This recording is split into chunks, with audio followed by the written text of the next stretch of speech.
Hello and welcome to Penn and Teller's The Bible is BS, Peace of Lord Christ. We're now moving to part 6.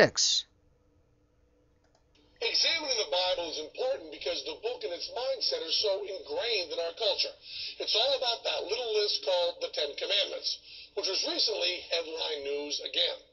I have no intention of removing the monument of the Ten Commandments. In 2003, the Chief Justice of the Alabama Supreme Court refused to remove a 2.5-ton monument to the Ten Commandments that he had placed in his courthouse. When he was suspended, he had plenty of rabid, faithful, uneducated supporters inside and outside of Alabama. Oh, so they're uneducated and you're supposed to be really educated and sophisticated, right? You're the one who wants us to believe that out of nothing, everything came into existence. You're the one that wants us to believe that while lightning hit a rock in a stew of life-permitting goo, and that life started from that. Or, however, there's many different theories on that, all with no evidence whatsoever. And we actually have evidence for our belief and archaeological finds for what we believe that you completely ignore, and we're the unintelligent ones?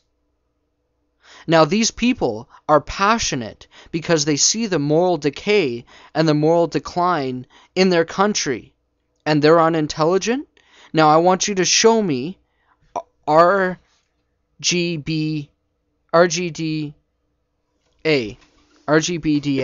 I want you to show me what's wrong with the Ten Commandments and why. I'm going to post this as a response to this video, or anybody on here, and why they shouldn't be in the court of law. And then you can build your case upon that.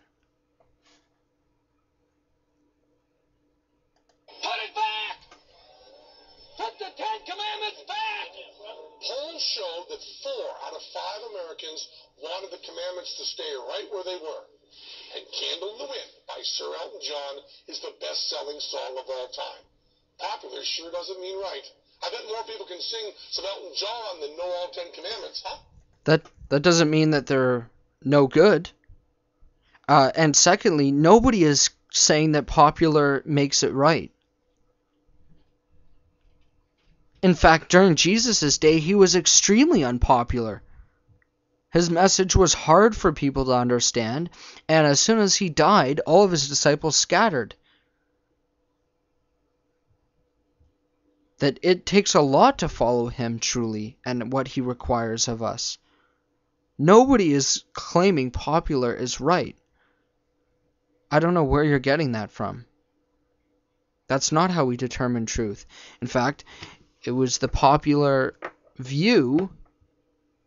You want it to be the popular view that what you believe is right. Because at the end of this video, you will see he says we need more atheists. Why? If what you believe is true, and if you believe that nothing happens after you die, who cares if these people want a moral and decent society and want to follow Jesus Christ in the Bible? What is your purpose behind this? I think we'll find out in a second. Here is a big problem using the Bible as a guide for moral behavior and moral thought. Which parts are you going to use and which parts aren't you going to use? Look. We follow Jesus Christ, and we are Christians, meaning Christ imitators, so we follow the New Testament. The Old Testament was for the Jews in barbaric times, when there was barbarians over there doing the most evil, horrific things you could imagine that God detested, such as baby sacrifices, self-mutilation, offering people to various gods, idol worship, killing your elderly, killing your parents when you couldn't take care of them, having no respect for life. So we follow now the New Testament and what Jesus he taught us to do. In the one passage that conservatives always cite in the Bible about a man should not lay with another man, and therefore homosexuality is a sin. Yeah, well, go to the next chapter where it says that we should stone to death disobedient children. So, Okay, first off, you need to understand that homosexuality is considered an abomination in the New Testament. It carries over. Stoning your disobedient children did not. And this is why we cite it and why we use that source. And this is why I always say, do not let an atheist explain to you your beliefs or your understanding, because they will not get it. And this is the reason why you want to take the Bible out and why you want to discredit it, is because you want gay rights. It ultimately comes down to this, but for us, the Christians, we believe that sex is a gift from God, that it is something sanctified by Him, something He has given to us, and that it, in its proper context, is a blessing.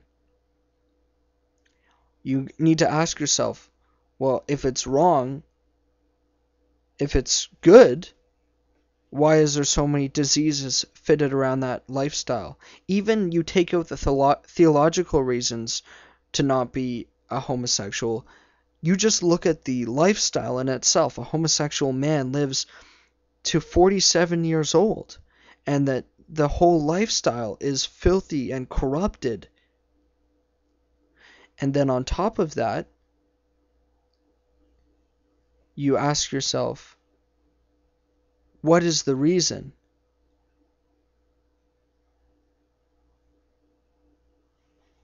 And you need to understand too that we, the Christians, are fighting this because we believe it destroys people and it destroys our nation when people sin against a holy God. what we do is we pick and choose the passage we want, and that's not consistent. Okay, I'm going to stop here because it's about 10 minutes into this video, and stay tuned for the next part.